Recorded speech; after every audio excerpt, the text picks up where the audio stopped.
What would you do if the one person in the world who was supposed to love you unconditionally, your own flesh and blood, looked you dead in the eye and said, "You're not invited"? Not to a stranger's party. Not to some acquaintance's gathering. To her engagement party. Her own engagement party. And what if, just what if, the man she was marrying, the man she was celebrating, the man she had chosen as the love of her life, had built his entire empire on your name? Sit down. Get comfortable. Maybe grab a tissue, because what I'm about to tell you is not fiction. This is my life. My story. My name is Octavia Blake, I'm 27 years old, I live in Washington, D.C., and I have lived through something that no self-help book, no therapist, and no late-night cry session could have fully prepared me for. This is not a revenge story. I need you to understand that from the very beginning. This is a story about what happens when you finally stop shrinking yourself to fit into spaces that were never designed to hold you.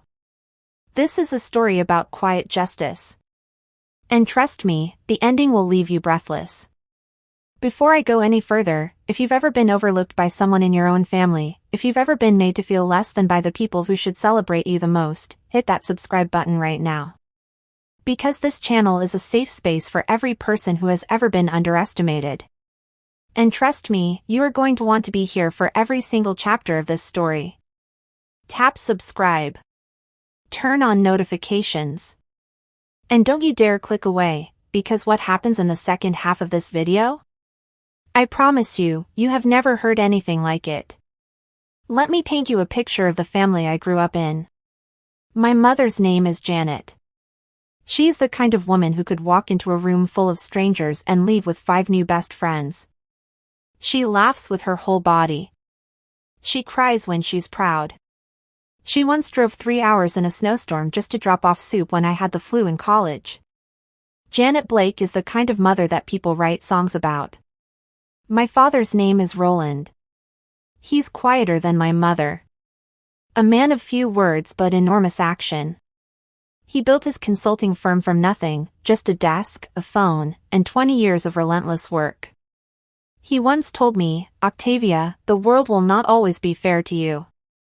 But if you keep building, the world will have no choice but to acknowledge what you've built." I didn't fully understand what he meant when I was younger. I do now. And then there is my sister. Lily. Lily Blake, 4 years older than me, and from the moment I was old enough to understand social dynamics, I could feel the weight of her shadow. Lily was the golden child. I say that not with bitterness, at least, not anymore, but with simple honesty. She was beautiful in the traditional way that made adults stop mid-sentence when she walked in. She was charming. She knew exactly what to say to exactly the right people at exactly the right time. My mother lit up around her differently. Not that my mother didn't love me, Janet Blake loves deeply and wide, but there was something about Lily that seemed to require more of everyone's light. And I, quiet, bookish, always with my nose in a business textbook or a legal journal, I became the background character in my own family's story. I was fine with it for a long time. Or I told myself I was fine with it. I threw myself into school. I graduated near the top of my class. I got scholarships. I moved to Washington, D.C. at 22 with 2 suitcases and the most terrifying and exhilarating feeling I had ever experienced in my life. I was free to become exactly who I was meant to be without anyone else's narrative attached to my name. I built a small consulting firm, just like my father. I started with nothing. A laptop, a sublet apartment, and a roster of 3 small business clients who trusted me for reasons I was still figuring out myself. Within 2 years, I had 20 clients. Within 3 years, I had a team of 5. By the time I turned 26, Octavia Blake Consulting had become something I was quietly, deeply proud of. I say quietly because I had learned early on that my achievements didn't always land the way I hoped they would in my family. Every milestone I reached, Lily had a story that redirected the conversation. I made the dean's list sophomore year. Lily announced she was moving in with her boyfriend, Emerson, and suddenly that was the dinner table topic for the next 3 weekends. I got my first major corporate client. Lily got a promotion at the marketing firm where she worked, and our mother organized a dinner in her honor. I'm not saying any of this to villainize Lily or my mother. I'm saying it because context matters. Pattern matters. And before you can understand what happened to me, you need to understand the world in which it happened.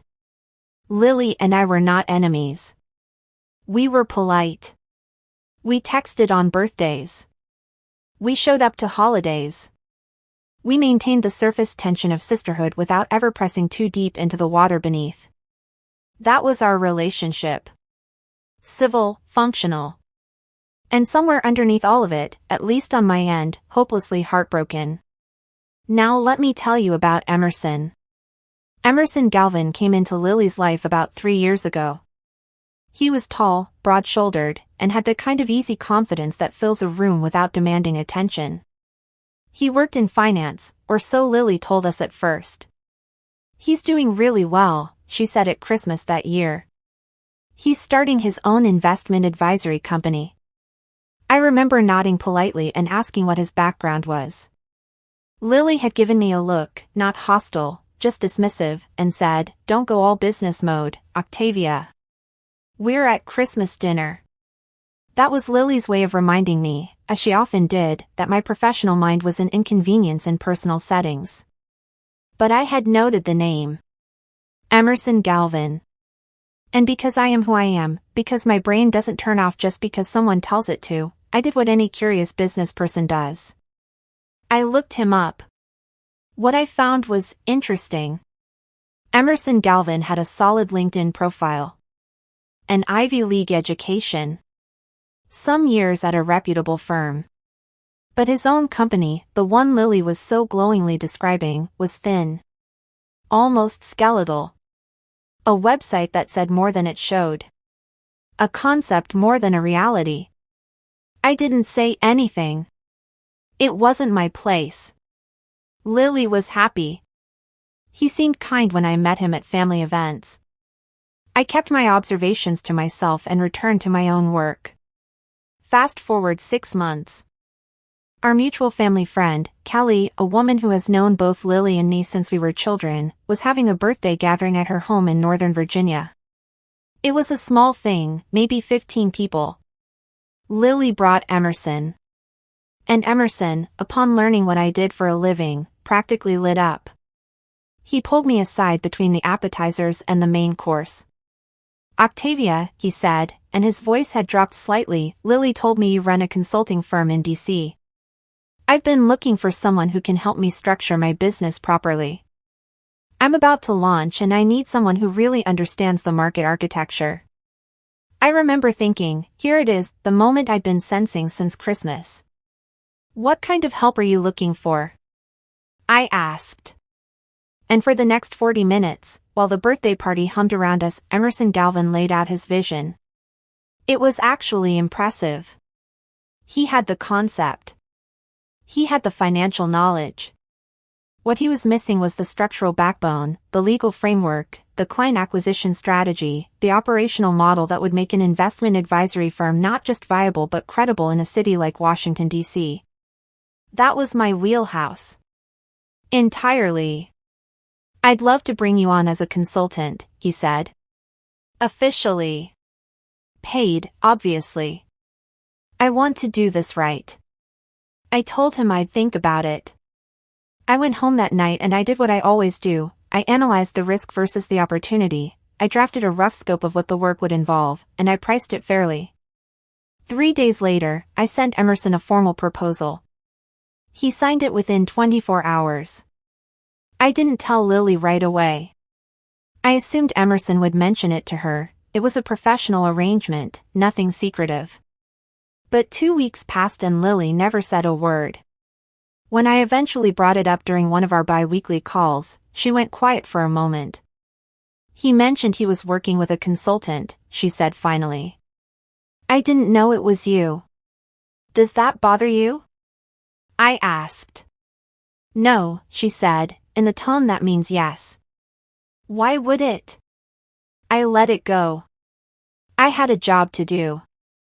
Over the next 14 months, Emerson Galvin's company went from a concept to a functioning business, and I poured everything I had into making that happen. I want you to understand the scope of what this involved. I restructured his entire business model. I connected him with the right legal team, led by my colleague Graham, one of the sharpest business attorneys I know, who helped him establish the proper entity structure. I built his operational playbook from scratch. I developed the client onboarding process. I connected him with Bianca, a brilliant financial compliance specialist I had worked with on 2 previous projects, and together we made sure Emerson's firm met every regulatory requirement it needed to operate with legitimacy. I brought in Bradley, a marketing strategist in my network, who developed Emerson's brand identity and digital presence. I introduced him to Scott, a wealth management veteran who agreed to come on as a strategic advisor, lending the firm the kind of credibility that only comes from a name people already respect. I ran strategy sessions. I attended pitch meetings. There were evenings I stayed on calls with Emerson until midnight working through scenarios. There were weekends I drove to meetings outside the city because the opportunity was too good to let scheduling complications get in the way. And Emerson? He was a good client. He was coachable. He implemented feedback with discipline. He had genuine talent. I wouldn't have put in that effort for someone who didn't. Within 8 months, he had his first major institutional client. Within 12 months, the firm was generating real, sustainable revenue. His company, Galvin Capital Advisory, was a success story. And yes, I was paid for my work. Fairly, professionally, according to our agreement. But what I had built alongside Emerson went far beyond what was written in any contract. I had poured strategy, connections, relationships, and reputation into the foundation of that company. My name opened doors for him. My network trusted me before they trusted him. My framework became the backbone that held everything together. I knew all of this. I never said it out loud. That's just not how I operate. During this time, Lily's feelings about my professional relationship with Emerson remained a low-grade tension in the background. She was never openly hostile about it. But there were comments. Small ones. Must be nice having access to Emerson's whole business world, she said once. Don't get too attached, she said another time, half laughing. He's going to outgrow the need for consultants once the company is stable. I smiled and said nothing. Lily had a gift for wrapping dismissal in the language of casual conversation. But here's what I noticed: the more Emerson's company grew, the more Lily seemed to want to reclaim ownership of the narrative around it. She began referring to the company in first person at family dinners. Asterisk, we're expanding the client roster. We're looking at new office space. Our firm had a great quarter. Asterisk. I noted it all. And I said nothing. Then, one November evening, Emerson called me. I have some news, he said, and his voice had that particular quality, warm and slightly nervous, that I had come to recognize as important conversation mode. I'm going to ask Lily to marry me. He asked her on a Tuesday, at the restaurant where they had their first date. She said yes. Obviously. I found out through my mother, who called me crying happy tears at 7 a.m. the next morning. Your sister is getting married, Octavia, my mother Janet wept into the phone. Isn't it wonderful? Aren't you just thrilled? And I was. I genuinely was. Whatever complications existed in my relationship with Lily, I did not begrudge her love. I did not begrudge her happiness. I called her that morning and left a voicemail telling her I was happy for her. She texted back, asterisk, thanks Octavia. It was so perfect, asterisk. That was it. That was the entirety of sister-to-sister communication about her engagement. The weeks that followed were a flurry of family excitement that I observed mostly from a distance. Group chats I was added to and then somehow fell silent on. Plans being made that assumed my participation without actually confirming it. Then, about 6 weeks after the engagement, my mother called again. The engagement party is next month, she said. Lily and Emerson are hosting it at the Meridian Club. It's going to be beautiful. Sounds lovely, I said. Send me the date and I'll make sure I'm free. There was a pause. Octavia. My mother's voice did something then. A slight tightening. Honey, I think you should talk to Lily. I felt the cold before I understood why. Why do I need to talk to Lily about an engagement party? Another pause. Longer. She's curating the guest list very specifically, my mother said carefully. She told me, and I am so sorry, baby, I am so sorry, she told me that she doesn't want any conflict at the party. That she wants it to be uncomplicated. I'm her sister, I said. My voice was very quiet. I know, my mother said. And she started crying. I held the phone against my ear for a long time after I understood what my mother was telling me. My sister had not invited me to her engagement party. Not forgotten. Not overlooked. Deliberately excluded. The reason, which I learned in pieces over the following week through my mother and eventually through a single terse phone call with Lily herself, was this: Lily believed that my presence at the party would shift attention toward my professional role in Emerson's company. She felt that I had been too involved in Emerson's career. She said she didn't want people asking questions about the consultant at what was supposed to be her night. She said, and I need you to hear this exactly as it was said, Emerson built that company. It's his success. I don't want people thinking someone else had a hand in it, especially not you. Especially not me. Her sister. The woman who had spent 14 months building the foundation that his success was standing on. Especially not me. I didn't cry on that phone call. I don't fully know why. I think I was in that particular state of shock that feels like stillness, where your mind goes very clear and very cold and very focused. I understand, I said. You're not upset? Lily asked. Goodbye, Lily. I hung up the phone. And then I sat on my apartment floor in Washington, D.C. and I let myself feel the full weight of what had just happened. I need to pause right here, because I know some of you are sitting there with your hand over your mouth right now. And I know some of you have felt this exact feeling, the specific grief of being erased by someone who should be celebrating you. If this story is hitting something real in you, please subscribe to this channel right now. I share stories like this, real, unfiltered, human stories, because I believe that the people who have been overlooked deserve a space to be seen. Share this video with someone who needs to hear it. And keep watching. Because what happens next, I promise you, changes everything. The night of the engagement party, I stayed home. I ordered food. I put on old movies. I did not sit in bitterness, or at least, I tried not to. I had done a lot of thinking in the weeks between that phone call and that night, and I had arrived at a kind of stillness that I can only describe as informed patience. Because here is the thing that Lily did not know. Here is the thing that almost no one knew. 3 months before Emerson proposed to Lily, 3 months before that November phone call, Emerson and I had sat across from each other in a conference room and signed a second agreement. Not a consulting contract this time. A strategic partnership agreement.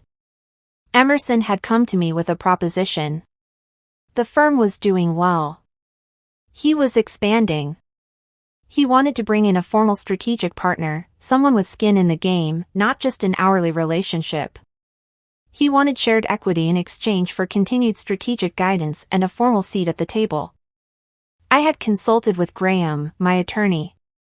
I had done my due diligence. And I had agreed.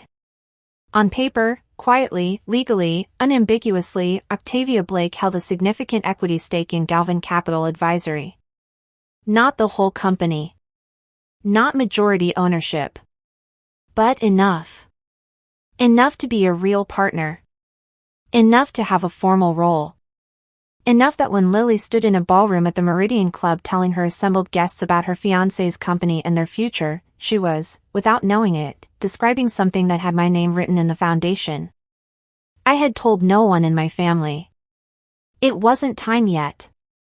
Emerson had suggested we keep the partnership arrangement quiet until the company was ready to announce a formal rebranding, which was planned for the following spring. That night, while I sat at home watching old movies, I wasn't devastated. I was waiting. Across town, my parents were at that party.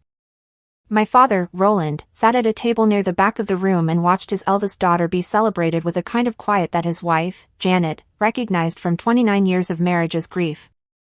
After dinner, my father excused himself to get some air. He stepped out onto the terrace of the Meridian Club and called me. "Hey, Dad," I said, when I answered. He didn't say anything for a moment. Just breathed. "I'm sorry, Octavia," he said finally. And his voice, my father's voice, the man who never, ever cracked, broke clean down the middle. I had to press my lips together hard. "Dad. You built something real," he said. "What you've done for yourself, and what you've done quietly for other people, that's real. And the people who overlook it, that's their loss. That is their loss." We stayed on the phone for a long time. Not saying much. Just being in the same space across the distance. That phone call was the thing that finally made me cry that night. Not the exclusion. Not Lily's words. My father's voice, breaking open in the dark on a terrace, because his daughter had been made to feel invisible. That was the thing. The rebranding announcement had been scheduled for April. But life, as it tends to do, accelerated the timeline. In early February, about 2 months after the engagement party I had not attended, Galvin Capital Advisory was approached by a mid-size regional investment group interested in a potential acquisition conversation. It wasn't a buyout offer yet. It was a preliminary discussion.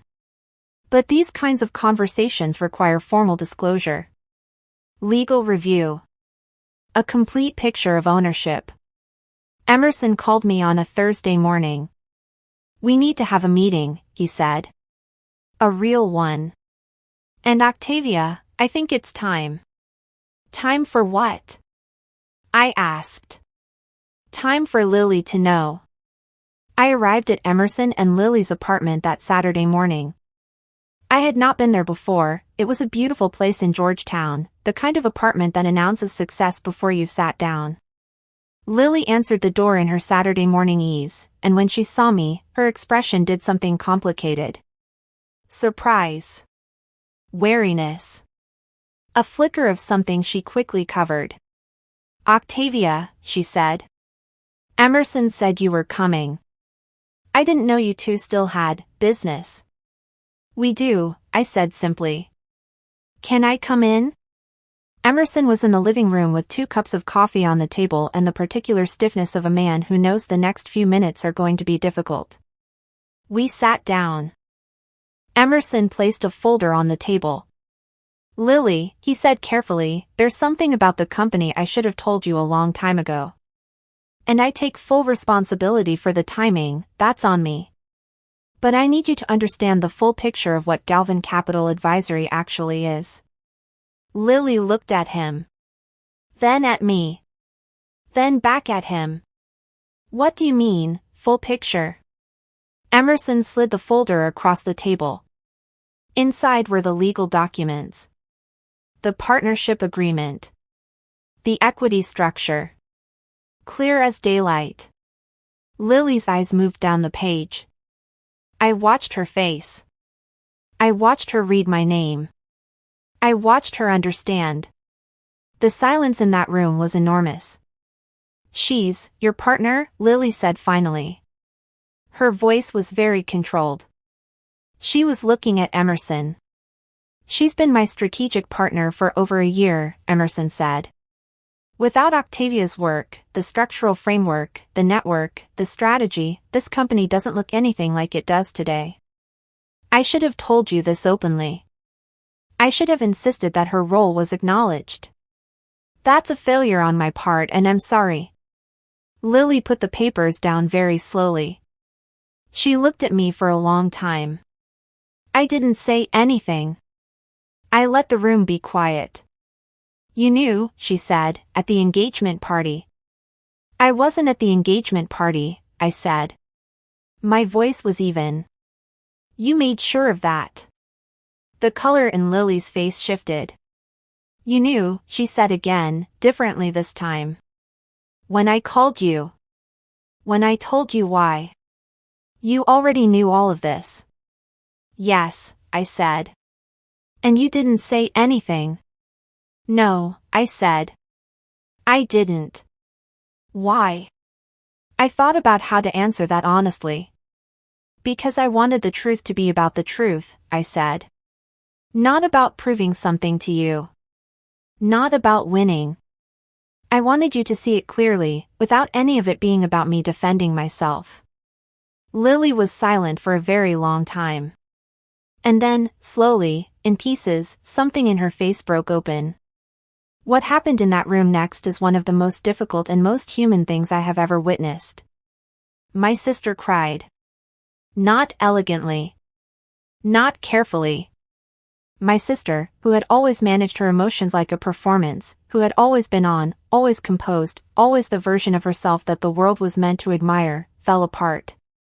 She cried with her hands covering her face and her shoulders shaking, and the sounds that came out of her were the sounds of someone who had just understood something about themselves that they had been running from for a very long time. Emerson sat beside her and held her hand. He didn't try to fix it. He just held her hand. I stayed where I was across the table. And after a long time, Lily looked up at me with her eyes red and swollen, and she said, I have spent my whole life being afraid that you were better than me. The words hit me so hard I had to catch my breath. Not smarter, she said quickly. Not more deserving. Just better, like, more real. More solid. Like you knew exactly who you were and you were never going to apologize for it. And I never knew who I was without everyone looking at me. She wiped her face. When Emerson started talking about his company succeeding, when people at dinner parties started asking about it, I wanted it to be ours, just ours. Not because I didn't appreciate what you did. But because I was scared. Scared that if people knew, they'd say Octavia built this, and then even his success wouldn't feel like mine. I sat with that for a moment. Lily, I said finally, I never wanted your life. I never wanted what you had. I just wanted you to see mine. She started crying again. I know, she whispered. I know. And I'm so sorry. We didn't hug that morning. It wasn't that kind of resolution, clean and wrapped up and finished. It was messier than that. More honest than that. But it was real. For the first time in perhaps our entire adult lives, Lily and I were sitting in the same room being completely honest with each other. And as painful as it was, as raw and uncomfortable and decades overdue as it was, it felt like the first breath after a very long time of holding air in. I want to be honest with you about where things stand now, because I think you deserve the full picture and not just the dramatic peak. Lily and I are not best friends. We are not going to Sunday brunches and laughing over mimosas and pretending that everything that happened didn't happen. That's not real life. That's not how deep wounds work. But we are talking, really talking. We've had 4 phone calls since that Saturday morning in Georgetown that were honest in a way our phone calls have never been before. She told me things she's carried for years. I told her things I've never said out loud to anyone. It is slow. It is sometimes uncomfortable. But it is real, and real is what I have always wanted from her. Emerson's company, our company, as the legal documents have always accurately reflected, is doing well. The acquisition conversation is still in early stages. Emerson has been formal and professional in acknowledging my role, both internally and in the conversations with the interested investment group. My name is in the documents. My work is in the foundation. The truth was always there. It just needed the right moment to become visible. My father, Roland, called me the week after that Saturday meeting. Your mother told me what happened, he said. She did? I asked, somewhat surprised. I hadn't thought Emerson would tell them so quickly. Emerson called me, my father said. He wanted me to know. He wanted to make sure I knew what my daughter had built. There was a long pause. I always knew, my father said. I just wanted someone else to finally see it. I had to set the phone down for a moment. I have thought about that sentence almost every day since he said it. Asterisk, I always knew. I just wanted someone else to finally see it, asterisk. That is what this story is about. Not the equity stake. Not the company. Not the engagement party I wasn't invited to, or the dramatic morning in Georgetown when documents were laid on a table. It's about the years of building quietly. The years of doing the work without recognition. The years of loving people who hadn't yet learned how to see you. The years of waiting, not in bitterness, not in scheming, not in the kind of cold calculation that makes for a satisfying villain, but in faithfulness to yourself. I am 27 years old. I live in Washington, D.C. I run a consulting firm that has helped build something real and something lasting. I have a father who always saw me and a mother who is learning to look more carefully and a sister who is, slowly, painfully, genuinely, trying to see me too. That is not a perfect ending. But it is a true one. And true is the only ending I've ever wanted. If you made it to the end of this story, and I mean truly made it, through all the hurt and the quiet and the moment in that Georgetown apartment, then I want to say something to you directly.